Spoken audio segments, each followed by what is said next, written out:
Hey, what's going on? It's Instructor Mike. All right. Don't forget to follow me on Facebook at Mike Brown, Instructor Mike, Instagram, TikTok. Yes, Mike said it. Twitter, Instructor Mike, the number one.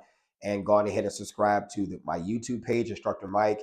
Hit the subscribe button, hit the bell for notifications. Also, you can check out my podcast on the Mic with Mike and Family Matters with Instructor Mike, any place where podcasts are, Apple, Spotify, all that great stuff. All right, without further delay, let's go ahead and talk about it. We're going to talk about inside the waistband holsters. Now, I got two in my hand here, and again, shouts out to JX Tactical. I like that original Fat Boy holster. It's amazing. Go check them out, jxtactical.com, okay? So here is Black Arch, and here is the Amber Ride.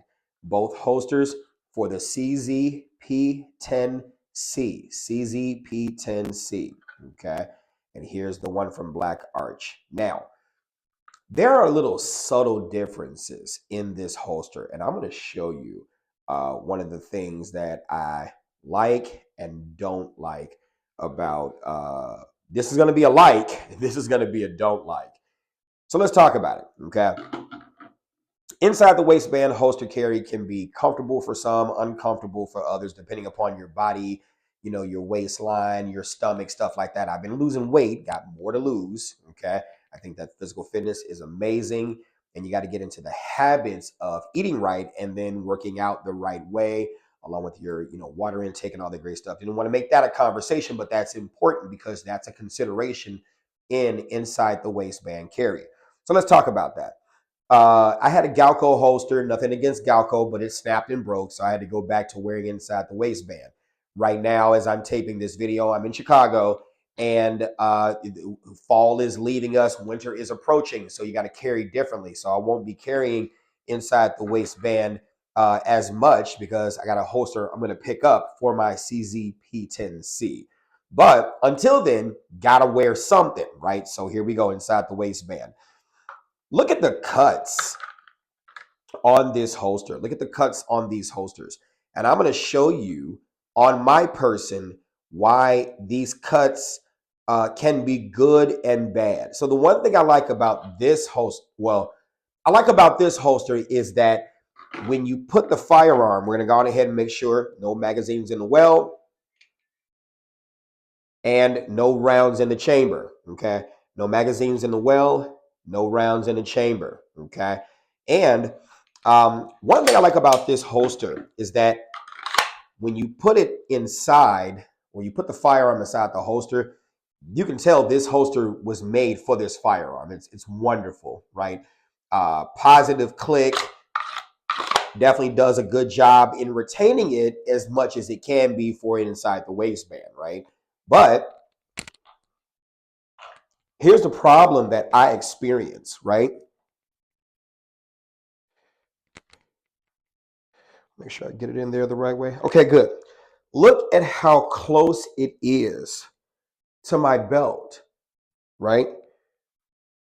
And this is supposed to be for a cant, right? Look how close it is to my belt.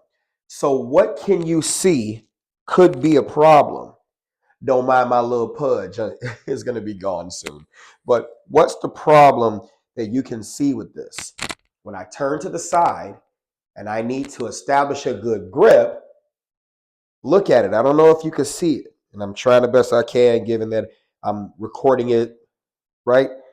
I'm not able to establish a good grip. The webbing of my hand can touch this part, but it's kind of in the way. See this little piece right here? It's kind of in the way. So not only can I get my fingers around the grip of the gun to be able to pull it out, right? I also can't get the webbing of my hand on the top portion of the back strap and my thumb where it needs to be. So it's almost as if I need to grab the gun by the sight with my thumb, the rear sight, and then use my middle finger to push up, then grab a good grip on that firearm. I'm not a fan of that. When seconds count, do you really want to be making those kinds of adjustments? I don't like that. I don't like that. I really hope I got this in the camera. Otherwise, I'm going to have to do a retake of that, right? So let's go on ahead and transition to the black arch. Okay. You see how there's nothing in the, and also this is wonderful for if you have the cutout for red dot optic or RMR or whatever your nomenclature you get, a red dot sight for your firearm. This also is cut out and allows for that, right? You don't really have anything in the way. And it's got some really good retention on this, right? So let's go on ahead and put that in and see how it works, right? And these clips are very durable. So now, see, I'm immediately able to put my thumb where it needs to be, and I'm able to get a good grip on the actual grip of the pistol. Let's try it out.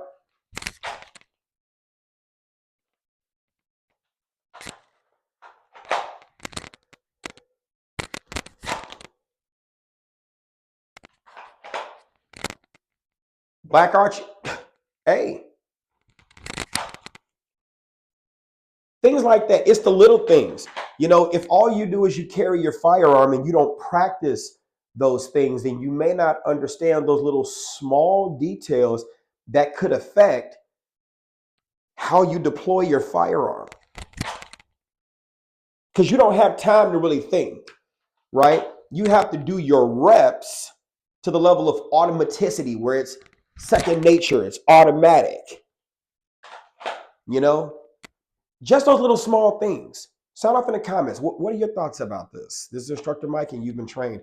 Hope you have a great day. Get your butt in somebody's concealed carry course. It's no one's job to protect you but you. I'll see you.